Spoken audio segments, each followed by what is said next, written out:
2 Pedro, capítulo 1, do versículo 1 até ao versículo 11. E sem mais demora, vamos fazer a leitura da palavra de Deus. Eu não gosto deste microfone aqui, porque eu acho que vou chocar contra ele. E atrapalha aqueles que estão na vista lateral. Vamos ler a palavra de Deus juntos. Diz assim a palavra de Deus. Simão Pedro, servo e apóstolo de Jesus Cristo, aos que conosco obtiveram fé igualmente preciosa na justiça do nosso Deus e Salvador Jesus Cristo. Graça e paz vos sejam multiplicadas no pleno conhecimento de Deus e de Jesus, nosso Senhor. Visto como pelo seu divino poder nos têm sido doadas todas as coisas que conduzem à vida e à piedade, pelo conhecimento completo daquele que nos chamou para a sua própria glória e virtude, pelas quais nos têm sido doadas as suas preciosas e muito grandes promessas, para que por elas vos torneis coparticipantes da natureza divina, livrando-vos da corrupção das paixões que há no mundo. Por isso mesmo, vós, reunindo toda a vossa diligência, associai com a vossa fé a virtude, com a virtude o conhecimento, com o conhecimento o domínio próprio, com o domínio próprio a perseverança, com a perseverança a piedade, com a piedade a fraternidade, com a fraternidade o amor. Porque estas coisas, existindo em vós e em vós aumentando, fazem que não sejais nem inativos, nem frutuosos no pleno conhecimento de nosso Senhor Jesus Cristo. Pois aquele a quem estas coisas não estão presentes é cego, vendo só o que está perto, esquecido da purificação dos seus pecados de outrora. Por isso, irmãos, procurai com diligência cada vez maior confirmar a vossa vocação chamada e a vossa eleição. Porquanto, procedendo assim, não tropeçareis em nenhum tempo, ou tempo algum. Pois desta maneira é que vos será amplamente suprida a entrada no reino eterno do nosso Senhor e Salvador Jesus Cristo. O leito da morte é a última oportunidade de alguém dizer alguma coisa importante na vida. E quanto mais famoso é aquele que está no leito da morte, que nós chamamos às vezes o moribundo, a ponto de morrer, quando é alguém famoso, mais altas são as probabilidades de alguém estar lá para documentar as suas palavras derradeiras e mais importantes que essa pessoa tinha para transmitir. Há várias famosas frases de famosos ao longo da história. As suas últimas frases, as suas últimas palavras antes de morrer. Mas algumas até têm significados profundos e mensagens com sentido. Outras, na verdade, foram apenas ditas no momento de grande angústia, desespero e desconhecido. E são vazias, governadas pelos seus impulsos neste último momento. O que temos aqui nesta carta e nestas palavras que acabamos de ler são as últimas palavras registadas e derradeiras também de um homem. E foram registadas não por outros homens ou por outro homem, mas pelo próprio, o apóstolo Pedro. Ele estava consciente que lhe restava pouco tempo. Aliás, ele diz isto mesmo nesta carta, que lhe restava pouco tempo, tal como o Senhor lhe tinha revelado. Estava a ponto de partir. Estava a ponto de terminar a sua jornada aqui na terra. Esta é uma carta, por isso, de um pastor a despedir-se da igreja. Estas são as últimas palavras e devemos prestar muito maior atenção às últimas palavras de um homem. Nós temos diante de nós aqui um testamento, uma passagem de um testemunho da parte do apóstolo Pedro para os cristãos ali na Ásia Menor, atual Turquia. E são estas palavras sobre as quais nós iremos meditar esta manhã. Primeiro temos que entender qual era a realidade daqueles cristãos, daquela igreja ali na atual Turquia. Nós sabemos que esta igreja e a carta vai abordar o mesmo. Já a primeira carta, que tem os mesmos destinatários, também aborda sobre o mesmo. Enfrentava problemas e desafios. Problemas de dentro e problemas de fora. De fora, esta igreja enfrentava oposição, ostracismo social, enfrentava cancelamento, perseguição. De dentro, esta igreja enfrentava os obreiros de Satanás, os ministros de Satanás, os servos de Satanás que estão dentro, mas na verdade nunca foram um de nós. Uma referência clara, Pedro vai falar aos falsos mestres, aos falsos pastores, presente dentro também da igreja e destas igrejas locais que se espalhavam ao longo de toda a Ásia Menor. O povo e o propósito da carta, ele é-nos apresentado de uma maneira bem descritiva na continuação, nos versículos que não lemos, mas vamos agora continuar a ler para entender um pouco mais da condição, da condição do autor, da condição de Pedro e o propósito pelo qual Pedro está a escrever esta carta. Qual o propósito que Pedro tem para estas palavras que acabamos de ler? Reparem no versículo 12 a 15, à continuação. Por esta razão, sempre estarei pronto para trazer-vos lembrados acerca destas coisas. Embora estejais certos da verdade já presente convosco e nela confirmados, também considero justo, enquanto estou neste tabernáculo, neste corpo, despertar-vos com essas lembranças, certo de que estou prestes a deixar o meu tabernáculo, o meu corpo, como efetivamente nosso Senhor Jesus Cristo me revelou. Mas de minha parte, esforçar-me-ei diligentemente por fazer que a todo o tempo, mesmo depois da minha partida, conserveis lembrança de tudo. Acabamos de ler o propósito pelo qual Pedro escreve esta carta. Reparem, terei o cuidado de lembrá-los de coisas que já sabem. E este é o meu exercício convosco, irmãos, esta manhã. Lembrar-vos de coisas que vocês já sabem.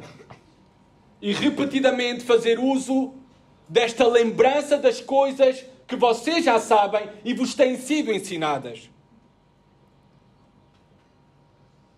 Reparem também o propósito, o reconhecimento dos seus leitores originais, dos leitores originais da carta, os destinatários desta carta, que não somos a primeira audiência, mas a primeira audiência diz, e Pedro reconhece que eles estavam solidamente firmados na verdade que receberam.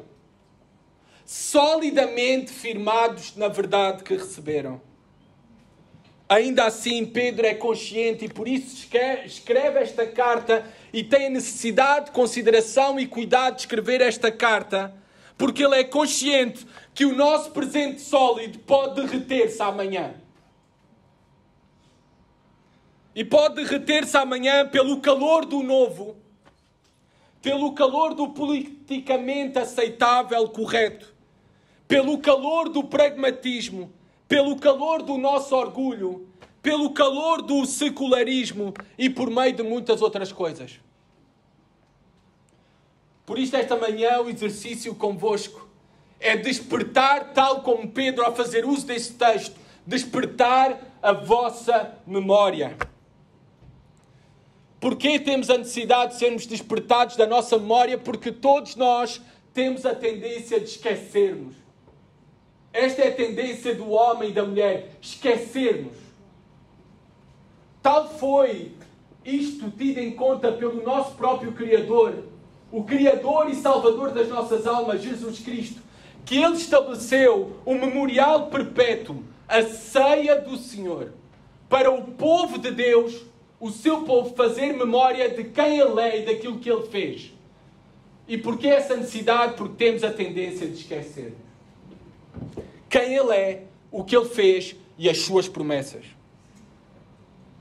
Também o propósito de vincar estas verdades nas vossas mentes e corações é tal como Pedro tinha, que vocês possam ser sempre capazes de lembrar-se destas coisas, de perseverar no ensino que receberam, não só na cabeça de conhecimento, disso não serve nada, mas principalmente fazer descê-lo aos vossos corações, vivendo verdadeiramente a verdade que conhecem. E até estou a ser redundante de forma propositada. Vivendo verdadeiramente a verdade que conhecem. Este é o alvo e propósito de Pedro. Este é o meu alvo esta manhã convosco a trazer este texto. Tudo isto é saudável para o nosso cuidado. Nós precisamos destas mesmas verdades repetidamente para os nossos corações, para as nossas almas. Nós necessitamos ser cuidados. Mas muito mais do que isso, o que eu também vos quero levar esta manhã é que vocês, nós juntos, necessitamos de cuidar-nos mutuamente. E é com este propósito que eu quero usar este texto também. Não apenas de cuidar de vocês, mas desafiar cada um de vocês a cuidarem-se mutuamente, solidificados nestas mesmas verdades. Todo cristão é um discípulo de Jesus Cristo. Todo cristão é chamado a fazer discípulos de Jesus Cristo. E nós temos outro nome para fazer discípulos de Jesus Cristo. Aconselhamento. Aconselhamento bíblico. Aconselhamento bíblico é o meio de nós fazermos discípulos do nosso Senhor Jesus Cristo. E todo cristão é discipulado até morrer e é chamado a discipular outros até morrer. Essa é a nossa chamada, amados irmãos. E eu quero que abracem esta verdade através deste texto esta manhã. Que cuidem um dos outros. Eu sei que a minha audiência esta manhã não é uma audiência de uma conferência de aconselhamento bíblico, a qual eu estou habituado a participar e até a instruir outros. Mas quero que vocês pensem e meditem na vossa responsabilidade também, não apenas serem cuidados e cuidarem-se mutuamente nestas mesmas verdades. Porque talvez a maioria e a larga maioria aqui presente não participou, não tem participado em conferências de treinamento e aconselhamento bíblico. Mas como se diz, a montanha não vai a Maomé, Maomé vai à montanha. E quero esta manhã, por meio da palavra, cuidar-vos por meio da relembrança das preciosas verdades que vocês já receberam e estão a ser solidificados nelas, mas também relembrá-los que cada um de vocês foram chamados a cuidarem-se mutuamente e já têm todos os recursos para o fazerem bem. Vocês já receberam todos os recursos para se cuidarem mutuamente e cuidarem-se bem uns dos outros. É isto que é a minha tese, digamos assim, esta manhã. Esta que é a minha premissa esta manhã para vocês. Porque este texto, amados, a igreja tem crescido numericamente e continua a crescer. E é impossível que o cuidado da igreja É impossível, não é bíblico e não é saudável. Esteja somente presente ou da responsabilidade da parte de um só homem ou da parte de um grupo pequeno de irmãos. Se queremos continuar a sermos edificados como uma igreja saudável, nós também precisamos abraçar esta convicção, por meio destas preciosas verdades que Pedro transmite aqui, que nós fomos chamados também, cada um de nós, para cuidarmos uns dos outros, cuidarmos da igreja. E devemos estar envolvidos nessa grande obra. Reparem as preciosas verdades que o apóstolo nos relembra, centrado no poder de Cristo em nós e através de nós. Em nós individualmente e através de nós individualmente, em nós como igreja e através da sua igreja. Ele começa por relembrar os privilégios do cristão, os privilégios do discípulo de Jesus Cristo, os privilégios do conselheiro bíblico. E todos nós fomos chamados a sermos conselheiros bíblicos. A Bíblia diz: aconselhai-vos uns aos outros. Aconselhamento bíblico. Fazei discípulos ensinando todas as coisas. Aconselhamento bíblico. E é chamada para todos. Para todos nós. Reparem, voltando à introdução, ao prefácio, à saudação desta carta. Como o apóstolo Pedro se apresenta aqui? Simão Pedro, servo e apóstolo de Jesus Cristo. Eu estava a comentar com a turma do curso Fundamentos da Fé há pouco, na escola bíblica dominical. Reparemos como o apóstolo Pedro se apresenta primeiro. Porque não se apresenta como apóstolo como alguns hoje em dia gostam de se apresentar e se auto-intitular. Se apresenta primeiramente como servo. Servo de Jesus Cristo. E depois, para dar credibilidade à sua mensagem, aí vem apóstolo de Jesus Cristo. Este é o meu ofício e esta é a minha chamada especial e a autoridade especial que Deus deu ao apóstolo Pedro. E que ele, para confirmar a sua carta e a sua autoridade de ensino nas igrejas, ele está aqui a trazer à memória servo e apóstolo de Jesus Cristo. Mas, primeiramente, o privilégio que Pedro tinha para a sua vida e que destaca, primeiramente, sobre todas as demais coisas, é a sua identidade como servo de Jesus Cristo. Servo de Jesus Cristo. Ele considerava-se literalmente, esta palavra pode ser traduzida como escravo de Jesus Cristo. Se o grande apóstolo Pedro se considerava assim primeiramente, como é que achas que nós outros devemos nos considerar e viver? Como servos de Jesus Cristo. E o que é que fez Jesus Cristo como servo? Ele foi conhecido não tanto pela sua coroa, pelo seu cetro, mas ele é conhecido não por esses símbolos, mas com uma toalha na mão e uma cruz. E é isso mesmo, todos aqueles que estão unidos a Jesus Cristo, somos chamados a fazer. Porque um discípulo de Jesus Cristo é um seguidor de Jesus Cristo. E se estamos a seguir verdadeiramente a Jesus Cristo, não apenas estamos a seguir a sua mensagem, estamos a seguir o seu caráter, estamos a seguir os seus métodos. E por isso, quais são os métodos, o caráter de Jesus Cristo? Servir os outros. Servir os outros. Entregando-se a sua vida pelos outros. Amados irmãos, nós devemos entregar-nos a nossa vida por Deus. E entregar-nos a nossa vida por Deus implica entregarmos a vida uns pelos outros. E é o privilégio. Spurgeon, que foi falado esta manhã na escola bíblica dominical, por isso é que eu vou citá-lo. Se Deus nos chamou a sermos servos, não nos rebaixemos a sermos reis.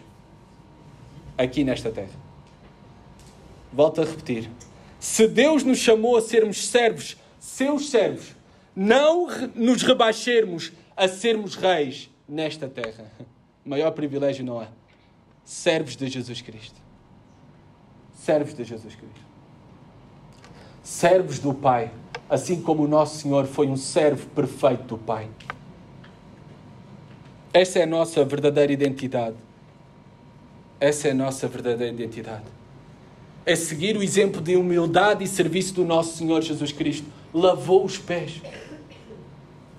Lavou os pés. Há igrejas que até no culto têm um momento de lavarem os pés uns aos outros. Apenas o Senhor Jesus Cristo nos deixou esse exemplo, não para imitarmos literalmente, mas que sim, cada dia nos possamos entregar-nos uns aos outros e cuidarmos verdadeiramente uns dos outros. Não apenas como de boca, chamando-nos irmão e irmã, mas expressando isso ao longo da semana, cuidando uns dos outros, servindo uns aos outros. Sermos bons conselheiros bíblicos uns dos outros. Aliás, esta é a visão da organização que eu tive a oportunidade de poder começar e desenvolver juntamente com outros colegas aqui em Portugal no ano 2017. A visão da Associação Portuguesa de Conselheiros Bíblicos. Não é a profissionalização do aconselhamento bíblico. Nem é isso. Ao oferecermos treinamento e aconselhamento bíblico, como fazemos nas nossas conferências, e agora até já fora das nossas conferências. Como sabem, o mês passado estive em Aveiro, fazendo treinamentos para várias igrejas dos irmãos, ali na zona de Aveiro. Treinamento e aconselhamento bíblico. Nós buscamos treinar discípulos de Jesus Cristo. E nós entendemos que um discípulo é primeiramente um servo. E nós buscamos influenciar e treinar servos de Jesus Cristo que, conscientes da sua própria necessidade e da sua própria fraqueza, se dispõem para abençoar outros, abençoar a sua comunidade, abençoar a sua igreja. Influenciando também os outros que estão à sua volta a serem também honestos, necessitados e humildes. Os melhores conselheiros bíblicos são aqueles que agem assim. E a minha tese é que cada cristão é um conselheiro bíblico e deve estar envolvido neste ministério de cuidado mútuo, de cuidarem-se uns dos outros. Só assim uma igreja irá crescer saudavelmente. E o Senhor quer te usar como instrumento a ti. A cada um de vocês que está aqui esta manhã, o Senhor quer te usar como instrumento útil nas suas mãos para a sua glória, para a transformação e edificação de outros. Deus quer te usar.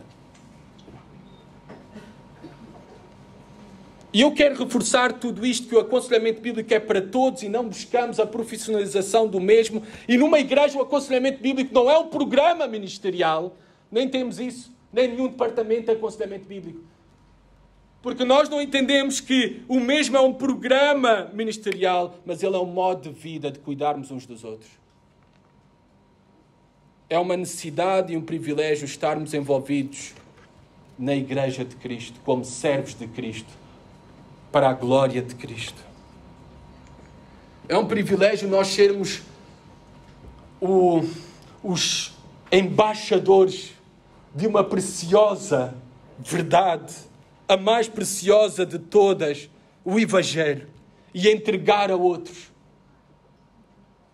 Que privilégio que nós temos, que os anjos queriam ter e não podem ter.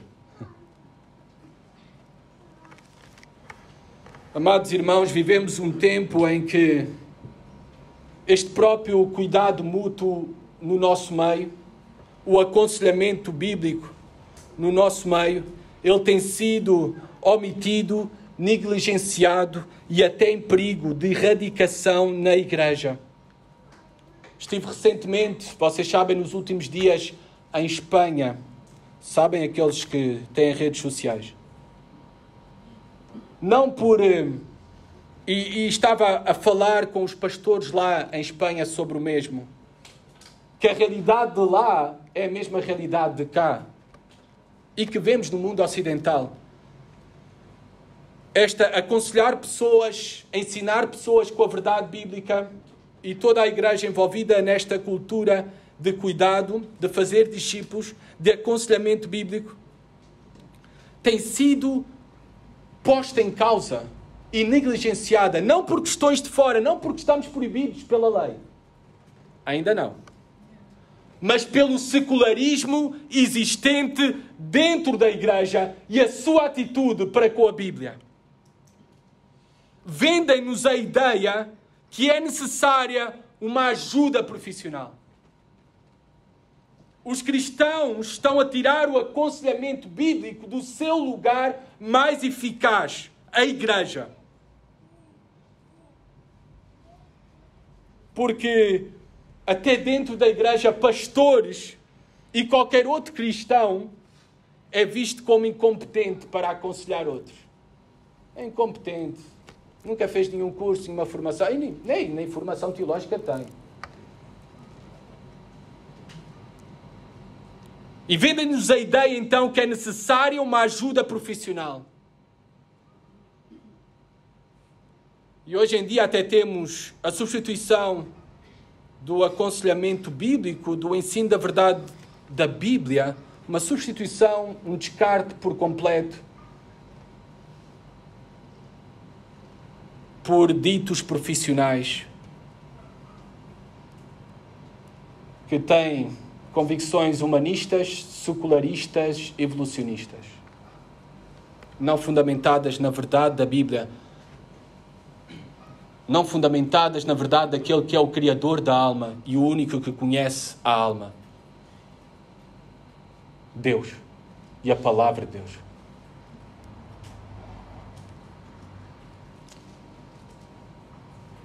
Nós cristãos, nós temos todos os recursos para a compreensão e para a transformação das nossas almas, pelo poder de Cristo em nós e da Palavra de Deus em nós.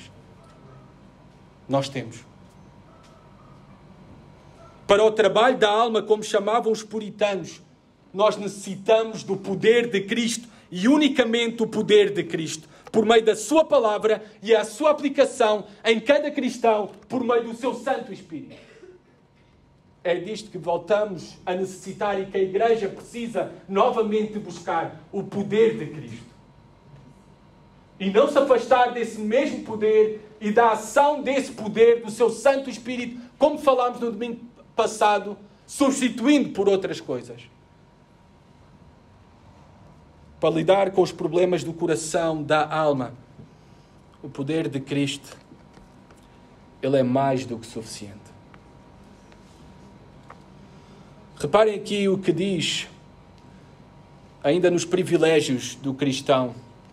Simão Pedro, servo e apóstolo de Jesus Cristo, aos que conosco obtiveram fé igualmente preciosa na justiça do nosso Deus e Salvador Jesus Cristo. Reparem, obtiveram, eu e vocês, obtivemos uma fé preciosa. Não diz aqui que ganharam essa fé, que mereceram essa fé, mas que obtiveram essa fé. A salvação é uma dádiva. Tudo na vida cristã é graça. Tudo é recebido pelo céu, amados irmãos. Inclusive estas verdades nos quais fomos transformados e somos agora edificados. Fé igualmente preciosa. Uma referência a esta fé na obra da salvação de Deus por meio do Salvador de Deus, Jesus Cristo. Que transmite privilégios iguais para todos, os privilégios de cada cristão. Não há crentes de primeira e crentes de segunda. Esta fé é igualmente preciosa para o apóstolo Pedro e para os irmãos, quer sejam judeus étnicos ou gentios, é igualmente preciosa para todos.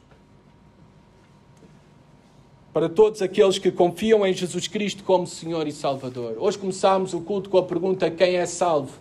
Unicamente aqueles que confiam e creem no nosso Senhor e Salvador Jesus Cristo.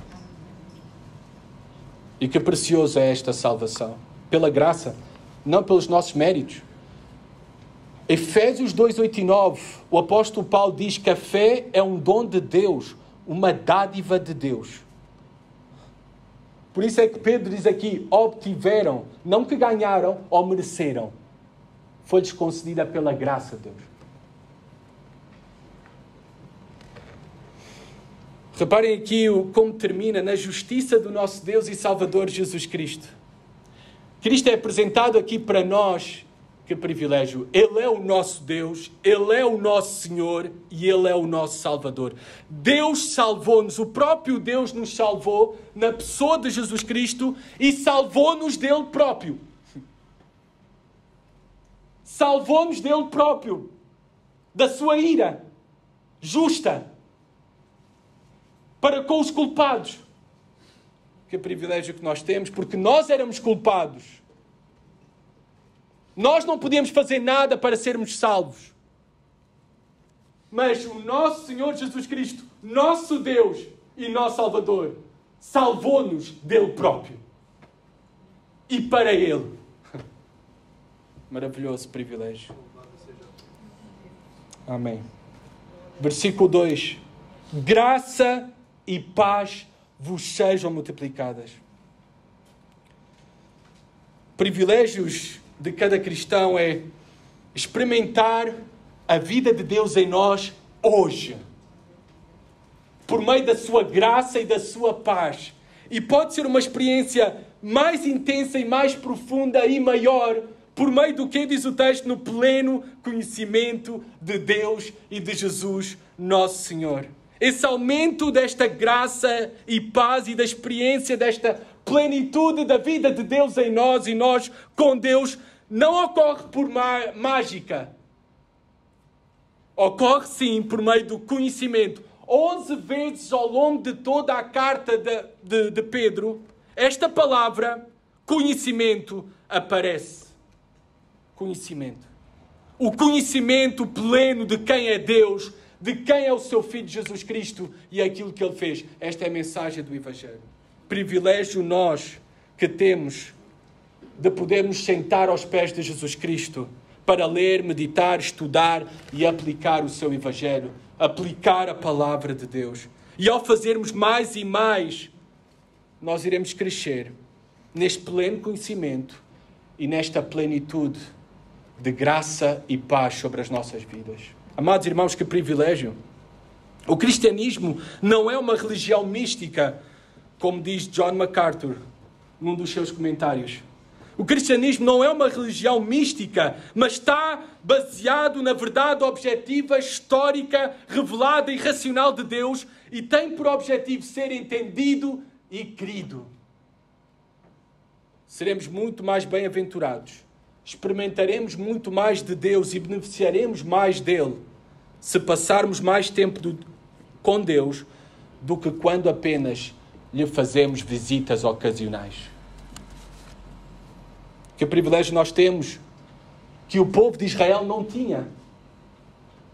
Estava a estudar no dia de ontem uma passagem em Êxodo, em que Deus diz: Moisés, tu podes vir ao meu encontro no Monte Sinai. Os sacerdotes também, mas têm que se preparar. Não é de qualquer maneira. O povo não. Limites. Coloca limites para o povo não se aproximar. Por meio de Jesus Cristo, já não há mais esses limites. Tu podes ir à presença de Deus continuamente, que privilégio, e receber do seu trono da graça, a graça, a paz, a alegria, a plenitude de tudo aquilo que tu necessitas, por meio da obra de Cristo. Amados, e é a nossa tarefa e chamada principal também como cristãos, e até como conselheiros bíblicos, quero transformar cada um de vocês como conselheiros bíblicos, em conduzir os vossos aconselhados para Jesus Cristo. Mas para isso é necessário conhecê-lo primeiramente a Ele e ser semelhante a Ele. Não há trabalhador da alma, diz MacArthur no livro Nossa Suficiência em Cristo. Não há trabalhador da alma que possa elevar outra pessoa a um nível espiritual mais alto do que aquele em que ele mesmo se encontra. Não há. Mas não só vimos os privilégios do cristão, vamos ver as providências para o cristão, as providências para todo o discípulo de Jesus Cristo, e a minha tese é para todo o conselheiro cristão. Versículo 3 e 4. Viste como pelo seu divino poder nos têm sido doadas todas as coisas que conduzem à vida e à piedade, pelo conhecimento completo daquele que nos chamou para a sua própria glória e virtude, pelas quais nos têm sido doadas as suas preciosas e muito grandes promessas, para que por elas vos torneis coparticipantes da natureza divina, livrando-vos da corrupção das paixões que há no mundo. Por outras palavras, o que Pedro está aqui a dizer é que Deus nos deu todos os recursos necessários para vivermos sabiamente e sermos semelhantes a Jesus Cristo em todo o tempo e em qualquer circunstância. Por isso é que nós acreditamos que cada cristão tem tudo aquilo que necessita para a sua vida, para a sua piedade e também para auxiliar outros na sua vida e na sua piedade. Possui todas as coisas que são necessárias. O texto é claro sobre isso. É o poder de Cristo em nós. Diz, nos têm sido dadas todas as coisas que conduzem à vida e à piedade. A consequência da vida de Deus em nós é piedade, adoração, devoção a Deus. Esta é a consequência da vida de Deus em nós. Por isso é que nós afirmamos que a Bíblia, ela é suficiente. Por isso é que proclamamos e pregamos isso. E amados irmãos, eu quero que cada vez mais vocês tenham mais confiança na Bíblia do que qualquer outra coisa, porque é por ela que se manifesta o poder de Deus, o poder de Cristo em nós e através de nós. É isto que diz esse texto. Nós temos um slogan na nossa associação que é: a Bíblia tem todas as respostas. Alguns engraçadinhos de Facebook já criticaram essa mesma afirmação. Alguns até em tom pejorativo. Faz parte das redes sociais e nós temos de ter paciência com o mesmo. E não devemos ligar ao mesmo. Obviamente, todo o título, todo o slogan, tal como o título de sermão, precisa de uma explicação. A Bíblia tem todas as respostas. O que é que queremos dizer que a Bíblia tem todas as respostas? É que, por exemplo, se necessitamos ser operados a um rim, se necessitamos de uma licença de construção, ou se o nosso carro não arranca, nós devemos consultar um médico, um arquiteto e um mecânico. Porque não vamos encontrar essas respostas na Bíblia. Não é o propósito da Bíblia. Mas em relação a tudo aquilo que tem a ver com a vida, com o experimentar a Deus, com o coração, com a alma, com a piedade, a Bíblia tem todas as respostas para nós. A Bíblia tem todas as respostas. E mesmo através destas aplicações até de princípios que eu disse, por exemplo, não vamos encontrar um manual de mecânica na Bíblia. Não vamos encontrar um manual de arquitetura na Bíblia. Mas vamos encontrar princípios para cada uma das áreas da nossa vida, até como enfrentar a doença. Devemos ir ao médico quando estamos doentes. Mas como é que devemos enfrentar essa doença? A Bíblia nos diz como? Na confiança no Senhor. Na confiança que Ele está no controle de todas as coisas. Que Ele tem propósito para todas as coisas e que todas as coisas cooperam para o bem daqueles que amam a Deus. Reparem como a Bíblia é suficiente. Também para um arquiteto, em confiar não nos teus esforços, mas na providência de Deus para a edificação de uma casa. Que é Ele quem nos dá todas as coisas e tudo vem dEle, quando Ele quer e como Ele quer. Confiar em Deus. Somos chamados a isso. Continua só porque temos que acelerar o sermão. Deus nos chamou, reparem, na continuação, nos convidou, Pedro relembra isto, para a sua própria glória e virtude. As providências para nós. Não só temos recebido todas as coisas que necessitamos para esta vida e viver bem, para a piedade e este viver para Deus, mas também com um propósito, a providência de viver para a glória e virtude do nosso Senhor e Salvador Jesus Cristo. Fomos salvos por Cristo e para Cristo, e nós temos tudo aquilo que precisamos para poder viver desta maneira para a glória do nosso Deus. E esse deve ser o propósito principal das nossas vidas. Qual o fim principal do homem? Glorificar a Deus e desfrutar dele para todo o sempre. Já dizia o Catecismo do Westminster, e ainda diz: nos têm sido doadas, versículo 4, nos têm sido doadas, olha, a providência de Deus para nós, para ti, para mim, nos têm sido doadas as suas preciosas e muito grandes promessas. Calcula-se que há pelo menos 30.000 promessas na Bíblia para nós. 30.000 promessas na Bíblia. John Bunyan, o famoso autor do Peregrino, disse o seguinte: o caminho da vida é tão repleto de promessas de Deus que é impossível dar um passo sem pisar numa delas. Amados irmãos, essa é a providência de Deus para nós. E devemos desfrutar dela. Mesmo quando o céu está nublado, como é hoje está nublado, nós sabemos que o sol está detrás das nuvens. Mesmo quando a nossa vida não conseguimos sentir, experimentar, ver o agir de Deus, nós sabemos que Deus continua lá e as suas promessas são seguras e firmes. Essa é a certeza que nós temos na providência de Deus. Na providência de Deus nos tornamos coparticipantes, diz o apóstolo Pedro, coparticipantes da natureza divina. Pedro não está aqui a dizer, como alguns dizem, que nos tornaremos como mini-deus e seremos Deus em cada um dos planetas que existe. Nada disso.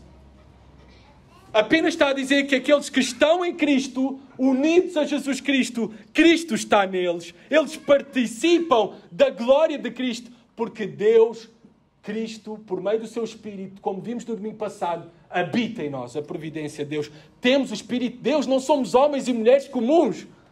Temos o Espírito de Deus. A providência de Deus para conosco, as providências para todo o cristão.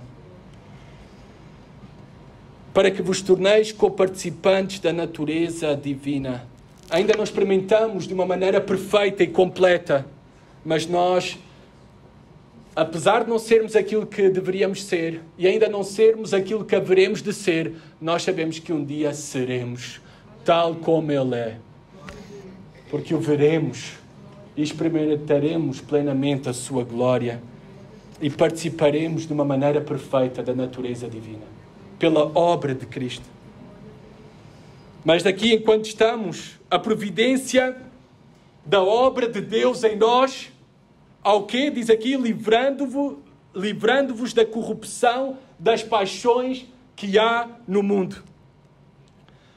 Essa é a providência de Deus para nós. Ao salvar-nos, Ele também nos dá o poder sobre o pecado. Somente em Cristo há verdadeira liberdade das corrupções, das paixões deste mundo. Nós podemos e devemos ter muita esperança que, apesar de não sermos ainda aquilo que deveríamos ser ou que seremos, nós temos a confiança que Deus está a fazer uma grande obra em nós e vai completar essa mesma obra. Livrando-vos da corrupção, das paixões que há no mundo. Porque Ele nos deu, tal como diz Ezequiel, e cumpriu em Cristo, um novo coração, um espírito novo.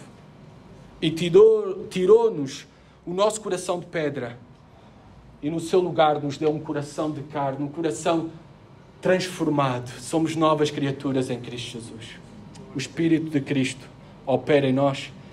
E por esta realidade, por todas estas providências para o cristão, o que deve estar a ser natural, visto, testemunhado na tua vida, na minha vida, são agora as 7 qualidades, as 7 práticas do cristão, as 7 práticas de todo o discípulo de Jesus Cristo, as 7 práticas de todo o conselheiro bíblico. Primeiro diz aqui, a virtude é esta excelência moral pelo qual a qualidade de uma pessoa é avaliada. Pelo conhecimento, também diz aqui, o conhecimento de Deus e de Jesus Cristo, que é inseparável da sua palavra. Por isso, a coisa que mais uma igreja necessita não é de um prédio, não é de programas, é da proclamação fiel da palavra de Deus. Essa é a maior necessidade. A outra virtude, domínio próprio, este autocontrolo, que é fruto da submissão ao Espírito de Deus, que vem quando nós conhecemos a Deus e permanecemos em conhecer a Deus por meio da sua palavra. Também perseverança. Esta palavra é uma das mais ricas de todo o Novo Testamento. Normalmente ela se traduz nas nossas Bíblias como paciência ou resistência para com pessoas ou circunstâncias. É muito difícil de encontrar uma palavra que possa traduzir plenamente o significado desta palavra. Não era muito comum esta palavra que faz uso Pedro no grego clássico, no grego koiné, mas quando usada, vemos que ela era sempre usada num contexto de sofrimento ou de um trabalho forçado ou desgastante. Esta é a realidade das nossas vidas, amados irmãos. Eu digo sempre isso. Primeiro é a cruz, depois é a glória. Se foi assim com o nosso Senhor, também será assim connosco. Mas perseverança, esta virtude a ser cultivada, esta resistência como uma planta em terreno difícil e árido, em circunstâncias duras e desfavoráveis. E muitas vezes a vida é dura e desfavorável. Mas permanecer e perseverar pelo Espírito de Deus que opera em nós e por buscarmos conhecê-lo mais a Ele e ganharmos assim também maior resistência e crescermos em maturidade, em fé, em perseverança. Outra virtude, piedade. Piedade é a palavra que descreve a verdadeira religião. É a devoção a Deus. Tudo nas nossas vidas deve ser oferecido a Deus como devoção. Outra virtude, fraternidade. Este amor fraterno, amável. Este afeto, este amor pelos irmãos. Que devemos ter uns pelos outros. É isto que faz-nos ser conselheiros bíblicos. É amarmos uns aos outros. Ter este afeto e amabilidade, amor pelos irmãos. E Pedro coloca em último lugar aquilo que deveria ser concluído ou devia ter sido colocado, e é a ideia de Pedro ao colocar em último lugar, é que fique na mente, porque é aquilo que é virtude máxima. Aquela que engloba todas as demais, o amor. Esta característica final que completa e engloba todas as coisas na vida cristã. O amor a Deus e o amor ao próximo. Um novo mandamento vos dou, que vos ameis uns aos outros, assim como eu vos amei, que dessa mesma maneira tenhais amor uns para com os outros. O amor ágape, que é aqui mencionado, há várias palavras para amor no grego, pelo menos 4 conhecemos, pelo menos 4. Uma delas usada por Pedro aqui é o amor ágape. É tratar os homens como Deus trata. Como é que Deus nos tratou? Como é que Deus te tratou a ti? Com graça, misericórdia, cheio de amor, por meio de Jesus Cristo. É assim que também somos chamados a tratarmos uns dos outros, a cuidarmos uns dos outros, nesta prática também das virtudes, do qual contribuirá através das nossas vidas a edificação da igreja, amados. A saúde, o crescimento da igreja saudável. Este amor de Deus, nós bem sabemos que Deus não aprova todas as coisas, Deus não promove todas as coisas, Deus não consente a nós que façamos aquilo que nós desejamos. Ele diz em Hebreus que disciplina aqueles que são seus filhos. Este é o verdadeiro amor. O verdadeiro amor disciplina. Amados, também eu quero trazer para vocês, quando tu vês um irmão em pecado, quando tu vês um irmão dedicado à mentira, quando tu vês um irmão em algum pecado de imoralidade, claramente em desobediência à palavra de Deus, quando tu vês um irmão dedicado à murmuração, quando tu vês um irmão dedicado a comentários que provocam partidarismos dentro da igreja ou divisão, é tua responsabilidade de poder, em amor e movido por amor, tal como o amor de Deus, de admoestar esse irmão. Isto é aconselhamento, é encorajamento e admoestação ao mesmo tempo. E assim crescemos tudo, resistindo e lutando contra o pecado dentro de nós, mas o pecado também fora de nós. O pecado dentro de mim, mas o pecado também dentro do meu irmão. E assim cuidamos uns dos outros para continuarmos a edificar uma igreja bíblica, uma igreja saudável. Amados, maravilhoso texto, eu não posso continuar convosco. Tenho várias folhas de apontamentos que ainda não dei, mas vou parar aqui. Pensemos e nos relembremos da grande obra que Deus fez por ti. Que Deus fez por ti. Tão grande salvação, tão grande dádiva, unicamente pela sua graça, misericórdia e bondade. Olha para todos os privilégios que tu tens que eu tenho em Jesus Cristo. E qual é a tua resposta esta manhã? Qual é a tua resposta?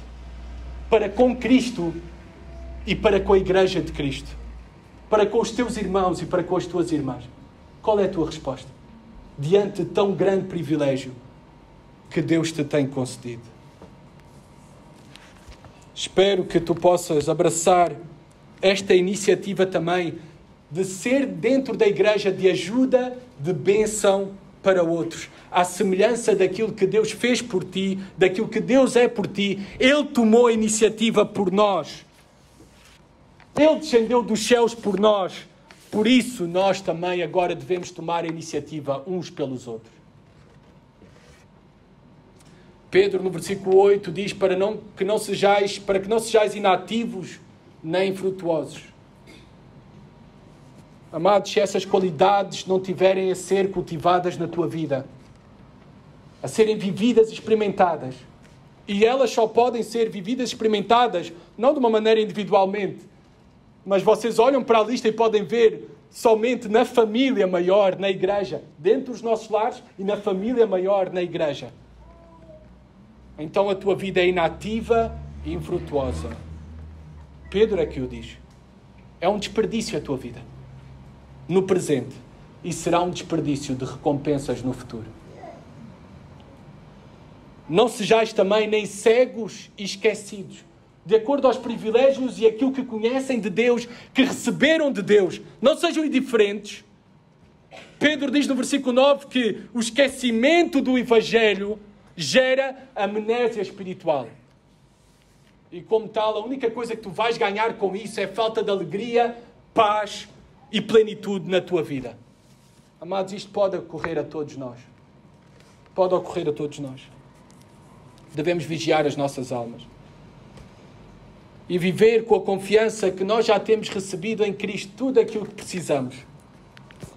O seu Espírito, a sua palavra, este recurso mais poderoso e eficaz à nossa disposição, este recurso que é o principal meio da graça, do poder de Deus para nós, em nós e através de nós. Por isso, amados, para cada um de vocês, pequenos, crianças, jovens, homens, mulheres, leiam a palavra, estudem a palavra, compartilhem entre vocês a palavra. Busca aproveitar as oportunidades para conhecer e crescer no conhecimento da palavra. Versículo 10. Procurai com diligência cada vez maior confirmar a vossa chamada e eleição. Confirmem que foram chamados para os propósitos de Deus e a vossa eleição, que foram escolhidos por Deus e que são povo de Deus. Confirmem, através de avaliarem as vossas almas com seriedade, se estas verdades, se estas virtudes, se esta vida de Deus, ela está presente em ti e através de ti. O versículo 11 é o versículo que terminamos a leitura e eu não resisto somente a lê-lo. Pois desta maneira, amados irmãos, amada igreja, é que vos será amplamente suprida a entrada no reino eterno de nosso Senhor e Salvador Jesus Cristo. Desta maneira. Somente desta maneira.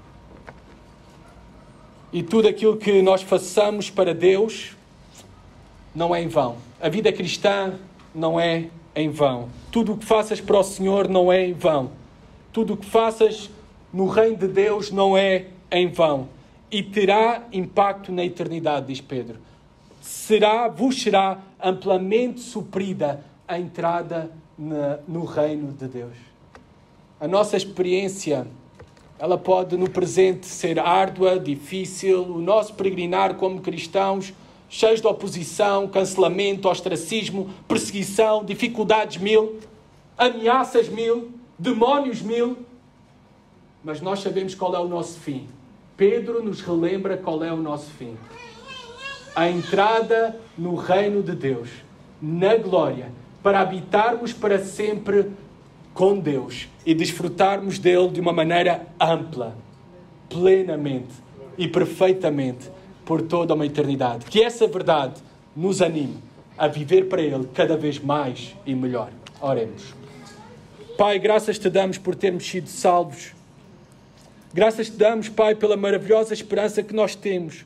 E muitas vezes, Pai, é verdade que nesta vida somos cristãos cansados, ameaçados, desanimados, até rejeitados, Pai.